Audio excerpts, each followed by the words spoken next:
일본 도쿄의 시부야도 헬로윈 때마다 관광객이 몰리는 곳으로 유명합니다. 그런데 올해는 이웃나라 한국의 이태원 참사를 교훈으로 안전에 각별한 주의를 기울이고 있다고 합니다. 도쿄에서 이영희 특파원입니다. 도쿄 시부야를 상징하는 하치코 동상 주변에 거대한 가림막이 설치됩니다. 헬로윈 기간 중 사람들이 한 장소에 몰리는 것을 막기 위해 다음 달 1일까지 동상 주변 광장을 봉쇄하기 위해서입니다.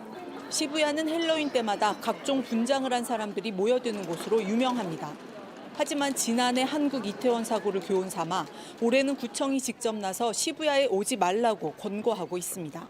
やはり去年のイテウォン事故のようなことが絶対に起こらないようにということを念頭に置いています。事故防止の観点からですね、今回はご理解をいただきたいと思っております。 거리 곳곳에는 시부야는 헬로윈 이벤트장이 아닙니다라고 적힌 현수막도 걸렸습니다. 경찰은 지난해 200명이던 경비 인원을 370명까지 늘렸습니다. 경찰차에 올라 인파의 흐름을 유도하는 이른바 DJ 폴리스도 곳곳에 배치했습니다. 시부야구는 조례에 따라 다음 달 1일까지 거리에서 술을 마시는 행위를 금지합니다. 인근 편의점에서도 술을 판매하지 않습니다. 시민들은 확 달라진 모습이 낯설다는 반응입니다. それは夜に今渋谷規制してるじゃないですか。なんでそれは池袋の方行ってやろうかなとか思ってたんですけど。 구청 측은 코로나19로 인한 규제가 해제되면서 올해 헬로윈에 최대 6만 명이 시부야에 모일 것으로 예상하고 있습니다. 도쿄에서 JTBC 이영희입니다. 대통령실과 정부 여당이 전 정부 시절 일부 소상공인에게 선지급됐던 재난지원금을 환수하지 않기로 결정했습니다. 현재 고금리와 고물가에 고통받는 소상공인을 위한 지원책인데 이와 함께 가계부채 대책도 내놨습니다. 김태영 기자입니다. 국민의힘과 정부, 대통령실은 코로나 시기 선지급된 재난지원금을 환수하지 않기로 결정했습니다. 문재인 정부에서 매출 규모를 파악하지 않고 지급했다가 뒤늦게 대상에서 제외된 소상공인 57만 명이 대상입니다. 금액으로 따지면 8천억 원이 넘습니다. 당시 매출 정보가 없던 상황에서 긴급히 지원이 되어 행정청, 소상공인의 귀책 사유가 없었던 점, 현재 고금리로 소상공인의 경영이 어려운 점들을 고려하여 당초 정부는 전 정부 방침에 따라 재난지원금을 환수할 수밖에 없다는 입장이었습니다.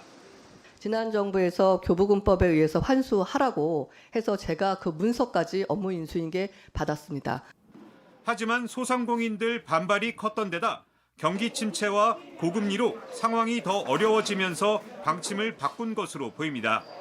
이를 위해 소상공인법 개정이 필요한 만큼 여당은 협조를 촉구했고 민주당은 즉각 환영한다며 민생과 국민 안전을 위한 일이라면 적극 협력하겠다고 밝혔습니다. 이런 가운데 당정은 변동금리 대출 비중을 줄이고 장기 고정금리 대출을 확대하는 등 가계부채 경감 방안에 대해서도 논의했습니다. JTBC 김태영입니다. 지하철역 주변이나 골목 곳곳에 방치돼 있는 공유 킥보드. 이번 헬로윈을 앞두고 각 지자체는 통행로 확보를 위해 킥보드를 길에서 치우는 작업까지 벌였습니다. 해묵은 킥보드 주차 문제. 방법은 없을까요? 정희윤 기자가 취재했습니다. 헬로윈을 앞두고 순찰대가 길목에 방치된 공유 킥보드를 정리합니다. 안전사고에 대비해 보행로를 확보하는 겁니다. 도입된 지 5년이 지났지만 아무데나 반납할 수 있는 주차 방식은 여전히 골칫거리입니다. 도로교통법상 버스 정류장이나 횡단보도 10m 이내에는 이런 전동 킥보드 주정차가 금지돼 있지만 잘 지켜지지 않고 있습니다. 원래는 안 된다고 하더라고요. 알고 계셨어요? 도시 미관을 해치는 데다 보행자 불편이 커지면서 지자체들이 직접 나서고 있지만 해법은 제각각입니다. 킥보드를 수거한 뒤 견인료를 받고 돌려주는 곳도 있는 반면 아예 기업과 협업해 전용 주차장을 설치하는 곳도 생겨나고 있습니다. 정해진 곳에 주차할 경우 포인트나 모바일 쿠폰 같은 인센티브를 제공하는 겁니다. 길게 보면 지역 상권까지 살릴 수 있어 전용 주차장을 도입하는 지자체는 느는 추세입니다. 지역화폐인 연민전하고 접목을 해서 내년도 상반기에 환원이 될 수 있도록 노력하겠습니다. 다만 공유 킥보드 업체 입장에서는 전용 충전 모듈을 설치해야 하는 등 비용 부담이 있어 상용화되기까지 시간이 걸릴 것으로 보입니다. JTBC 정희훈입니다. 해외여행이 다시 활발해지면서 우리나라를 찾는 외국 관광객들도 다시 늘고 있습니다. 그런데 국내 호텔 상당수가 법적 근거도 없는 봉사료를 투숙객에게 떠넘기고 있는 걸로 확인됐습니다. 정부가 호텔 봉사료를 단계적으로 없애겠다고 한 건 무려 17년 전인데 여전히 존재하고 있는 겁니다. 김지성 기자의 보도입니다. 서울의 한 호텔입니다. 1박 요금은 약 40만 원. 하지만 여기에 봉사료 4만 원이 더해집니다. 부가세까지 더하면 숙박 요금은 50만 원에 달합니다. 저희 서비스 관련된 봉사료입니다. 이제는 봉사료가 필수로 추가되세요.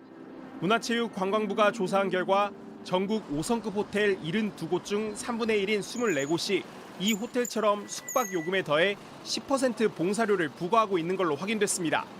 국내 호텔 봉사료 부과 실태가 조사된 건 2006년 이후 처음입니다. 문제는 봉사료가 아무런 법적 근거가 없다는 점입니다.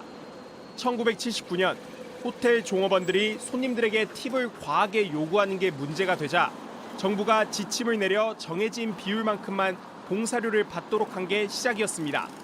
정부는 이미 2006년 호텔 봉사료가 법적 근거가 없다며 단계적 폐지를 유도하겠다는 계획을 밝혔습니다. 국내 관광산업 경쟁력도 고려한 계획이었습니다. 일부 호텔의 경우 봉사료를 폐지하는 대신 그만큼 숙박비를 올려 가격은 그대로인 꼼수를 쓰기도 합니다. 법적 근거도 없는 호텔 봉사료를 투숙객들이 지금 다 따먹고 있는 그런 상황입니다. 문화체육관광부는 기재부 등 관계 부처와 협의해 정책 방향을 검토하겠다는 입장입니다. 다만 현재 봉사료를 부과하고 있는 호텔 대부분이 폐지에 부정적인 상황이라 호텔 봉사료가 완전히 없어질진 미지수입니다. JTBC 김지성입니다.